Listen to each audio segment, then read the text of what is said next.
Hello guys, welcome back. ഇന്ന് video കൊണ്ട് ഞാൻ കുറച്ച് നേരത്തെ വന്നു. ഒരു കാര്യമില്ല, വീഡിയോ ചെയ്യാനാണെങ്കിൽ കണ്ടന്റ് ഇട്ടണ്ടേ. കണ്ടന്റ് ഉണ്ട്, ബിഗ് ബോസിൽ കുറെ കണ്ടന്റ് ഉണ്ട്. പക്ഷെ ആ കണ്ടന്റ് വേണമെങ്കിൽ ബിഗ് ബോസ് കാണും. അതുകൊണ്ടാണ് ഞാൻ വീഡിയോ ചെയ്യാത്തത്. ആ തൊലിഞ്ഞ സാധനം എനിക്ക് കണ്ണെടുത്താൽ കണ്ടുകൂടാ. വൺസ് അഗൈൻ ഇന്ന് നമ്മൾ വീണ്ടും കുറ്റം പറയാൻ പോകുന്നത് ബിഗ് ബോസ് സീസൺ 7. ഈ വീഡിയോ കണ്ടിട്ട് ലൈക്ക് അടിക്കാത്ത ആൾക്കാരെ വീട്ടിലേക്ക് ഞാൻ റഷീദ്ഖാനെ പറഞ്ഞു. ഞാനിങ്ങനെ ഇൻസ്റ്റാ സ്ക്രോൾ ചെയ്യുമ്പോൾ കാണുന്നത് ബിഗ് ബോസിൽ ഒരു ഷഡ്ഡി കേസ്. എന്താടാ ഇത്, കുറച്ച് സ്റ്റാൻഡേർഡ് ഇല്ല, എന്തെങ്കിലും സാധനം പിടിക്കുക. അതല്ല നമ്മളെ റോക്കി ബൈ തന്നെ ഒരുത്തന്നെ മൊത്തി അടിച്ച് പൊട്ടിക്കുകയും ചെയ്തു. ബിഗ് ബോസിലിരുന്ന് മോങ്ങിയും കൊണ്ട് ഇറങ്ങിപ്പോയി. അതാണ് മാസ്. ഇതെന്താണ് ഷഡ്ഡിക്കത്തേലും പറയുന്നത്? ഇതൊരുമാതിരി പിള്ളേരെ പോലെ ഷഡ്ഡി കേസും കൊണ്ട് നടക്കുന്നു. അനുമോള് ബിഗ് ബോസ് വീട്ടിൽ എവിടെയോ ഷഡ്ഡി ഉണക്കിയിട്ട് എന്തിനാണ് അടമാത്രാക്കുന്നത്? ബിഗ് ബോസിന്റെ ക്യാമറന്റെ മേലെ കൂടി ഷഡ്ഡി ഉണക്കിയിട്ട്. ആ ക്യാമറ ആകുമ്പോൾ ഇടക്കിടക്ക് അങ്ങോട്ടും ഇങ്ങോട്ടും ആടുന്ന ക്യാമറയല്ലേ, അതാകുമ്പോൾ പെട്ടെന്ന് ഷഡ്ഡി ഉണങ്ങിക്കിട്ടും. എല്ലാ ബിഗ് ബോസിലും പ്രശ്നങ്ങൾ ഉണ്ടാകും. പക്ഷേ ഈ സീസൺ ആണെങ്കിൽ ഇവരൊരുമാതിരി പിള്ളേരെ പോലെയാണ് പ്രശ്നങ്ങൾ ഉണ്ടാക്കുന്നത്. ഒരാളെ ഷഡ്ഡി കേസ് കൊണ്ട് മാറുകയാണ്.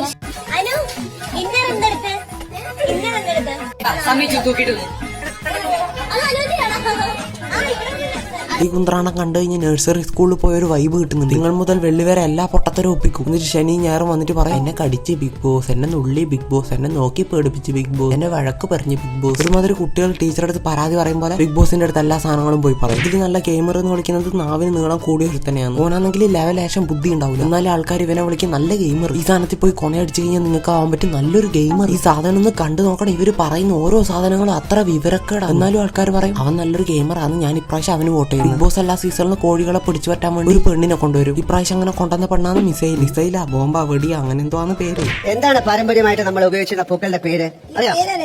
ഒരു പൂവിന്റെ പേര് അറിയില്ല. ഇതൊക്കെ പൂക്കളാണ്. ഞാൻ ആ പൂക്കൾ ഇട്ടിട്ടാണ് വന്നിരിക്കുന്നത്. അറിയാം? അറിയില്ല. എനിക്ക് മലയാളം കൊച്ചു കൊച്ചു അറിയാം. അങ്ങനെ പറയുന്ന ഒരു പെണ്ണ് ബിഗ് ബോസിൽ മസ്റ്റാണ്. ഇവരെല്ലാ പ്രാവശ്യം അങ്ങനെ ഒരു പെണ്ണിനെ കൊണ്ടുവരും. എന്തിന്, എന്ത് കാര്യത്തിന്? മലയാളത്തിൽ ഉണ്ടാക്കുന്ന ബിഗ് ബോസ് എന്തിനാണ് ഹിന്ദിക്കാരെയും മറ്റുള്ളവരെയും പിടിച്ചുകൊണ്ടിരുന്നത്? മലയാളം അറിയുന്ന ആൾക്കാരാണ് പിടിച്ചുകൊണ്ടിരുന്നത്. ഹിന്ദിക്കാർക്കടുത്ത ഹിന്ദിക്കാർ ബിഗ് ബോസ് ഇല്ലേ, ഇവരെല്ലാം എന്തിനാണ് ഇങ്ങോട്ട് കെട്ടിയെടുക്കുന്നത്? എന്നിട്ട് ഇവർ പറയും എനിക്ക് മലയാളം കൊച്ചു കൊച്ചു അറിയാം. അതിന്റെ ഇടയിൽ നമ്മൾ അഞ്ചോസ് പേരേക്കാണെങ്കിൽ അടികിട്ടി ചാവാനായി.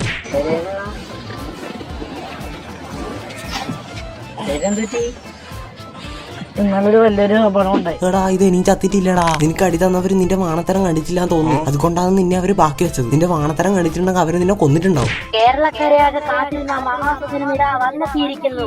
സുന്ദരിയും സുമുഖയും യുവത്വത്തിന്റെ പ്രതീകവുമായ സുബിൻ സുഭാഷിന്റെ പ്രവാചകൻ വന്നെത്തിയിരിക്കുന്നു. അത് അങ്ങനെ വേറെ കുറെ വാണങ്ങൾ. 30 വയസ്സിന്റെ ശരീരവും മന്ദബുദ്ധിന്റെ ബുദ്ധിയും. ഇതിനെ കുറെ ആൾക്കാർ റീച്ച് കൊടുത്തു. ഇവര് പാവങ്ങളാണ്. ഇവരുടെ ലൈഫിൽ സന്തോഷം മാത്രമേ ഇല്ലൂ. ഇവർക്ക് ഡിപ്രഷൻ എന്താണെന്ന് അറിയില്ല. ഞാൻ പറയാം, ഇവർക്ക് ഡിപ്രഷൻ എന്താണെന്ന് അറിയാത്തത് കൊണ്ടല്ല, ഇവർക്ക് ഡിപ്രഷൻ അടിക്കാനില്ല ബുദ്ധി അതുകൊണ്ടാണ്. എന്തിനാ ഗൈസ് നിങ്ങൾ വെറുതെ ഇവർക്ക് റീച്ച് കൊടുക്കുന്നത്? വ്യൂവേഴ്സ് തന്നെ ഇവർക്ക് റീച്ചും കൊടുക്കും. കുറച്ച് കഴിയുമ്പോൾ വ്യൂവേഴ്സ് തന്നെ ഇവരെ കുറ്റം പറയും ചെയ്യും. പിന്നെ എന്തിനാണ് നിങ്ങൾ റീച്ച് കൊടുക്കുന്നത്? റീച്ച് കൊടുത്ത ആൾക്കാർ തന്നെ കുറച്ച് കഴിയുമ്പോൾ കുറ്റം പറയാനും തുടങ്ങും. പിന്നെ എന്ത് കാര്യത്തിനാണ് നിങ്ങൾ റീച്ച് കൊടുത്തത്? ഏതോ മറ്റേ പുഴയില കായല ഏടെ വരുന്നിട്ട് ബന്നും കടിച്ച് സമൂസയിൽ നിന്നും കൊണ്ട് വീഡിയോ ചെയ്ത് എന്നിട്ട് അവർക്ക് കുറെ പൈസ ഉണ്ടാക്കി കൊടുക്കാൻ വേണ്ടി നിങ്ങൾ അവരെ റീച്ച് കൂട്ടി. എന്നിട്ട് അവരെ റീച്ച് ആയത് കണ്ടപ്പോഴത്തേക്ക് നിങ്ങൾ അവരെ റീച്ച് താത്തി. നിങ്ങൾ അവരെ കുറ്റം പറഞ്ഞ് ഹേറ്റ് ഉണ്ടാക്കി. എന്ത് കാര്യത്തിന്? ഇതാണ് നമ്മുടെ ബിഗ് ബോസിൽ ഏക റേഡിയോ, അനീഷ് റേഡിയോ. ഇത് ഓൺ ആയി കഴിഞ്ഞാൽ പിന്നെ ഓഫ് ആവില്ല. ഒരു സാധനം തന്നെ എത്ര പ്രാവശ്യം പറയുന്നത് ഇയാൾക്ക് പോലും അറിയില്ല.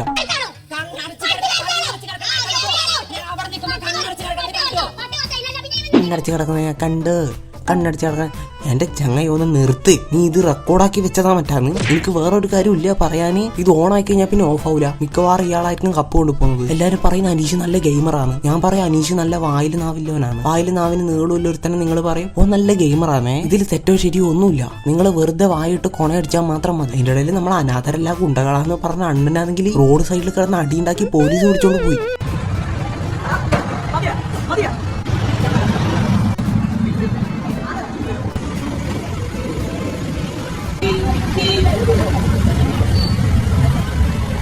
അഴുക്ക ചെറുക്കൻ തന്തേനേക്കാളും മോശം. ഇവൻ എന്താ നീ കാണിക്കുന്നത്? വെറുതെ തന്തക്ക് പേര് ദോഷം ഉണ്ടാക്കാൻ വേണ്ടി. ഗൈസ്, ഇവൻ എന്തിനാ അടി ഉണ്ടാക്കുന്ന അറിയോ? ഇവന്റെ മുഖത്ത് നോക്കി മറ്റോനാ ഡയലോഗ് പറഞ്ഞു, നമ്മൾ അനാഥരല്ല ഗുണ്ടകളാണ്. ആ ഡയലോഗ് ഇവന്റെ മുഖത്ത് നോക്കി പറഞ്ഞിട്ടുണ്ടാവും. അതായിരിക്കും ഇവൻ ഇത്ര ട്രിഗർ ആയത്. ഇവനാണെങ്കിൽ ആ കുമ്മാട്ടി കളിയിൽ അതേ ക്യാരക്ടർ പിടിച്ച് നിൽക്കുന്നു. ഒന്നത്തല ഇത് ഷൂട്ടിംഗ് സെറ്റ് അല്ല, റോട്ടിൽ നിന്നും കൊണ്ട് ഈടിത്തരം കാണിക്കുന്നു. അണ്ണൻ വിചാരിച്ച് മാസ് കാണിച്ച് കുറച്ച് ആൾക്കാരെ പേടിപ്പിച്ച് കഴിഞ്ഞാൽ ഭയങ്കര മാസായിരിക്കും വിചാരിച്ചു. ശരിക്കും മാസായി. Mass without M. ഇവൻ എന്താ വയ്യ? ഇവൻ എന്തിനാ വള്ളി പിടിക്കാൻ പോകുന്നത്? എന്തിനാണെങ്കിൽ ആ കാറുകാരൻ ഒരു പ്രശ്നമില്ലാണ്ട് ആ കാറുകാരൻ പോന്നെയാണ്. ഇവൻ അതിന്റെ ഇടക്ക് പോയിട്ട് വലിയ ഷോ കാണിച്ചുകൊണ്ട് പോലീസ് അങ്ങനെ തന്നെ തൂക്കിയിട്ട് കൊണ്ടുപോയി. ഇതപ്പോ നമുക്ക് വീണ്ടും ഒരു വീഡിയോയിൽ കാണാം. Okay, love you all, bye bye. എല്ലാവരും സബ്സ്ക്രൈബ് ചെയ്തിട്ട് പോകും. സബ്സ്ക്രൈബ് ചെയ്യാത്ത മുടിഞ്ഞു പോകണം.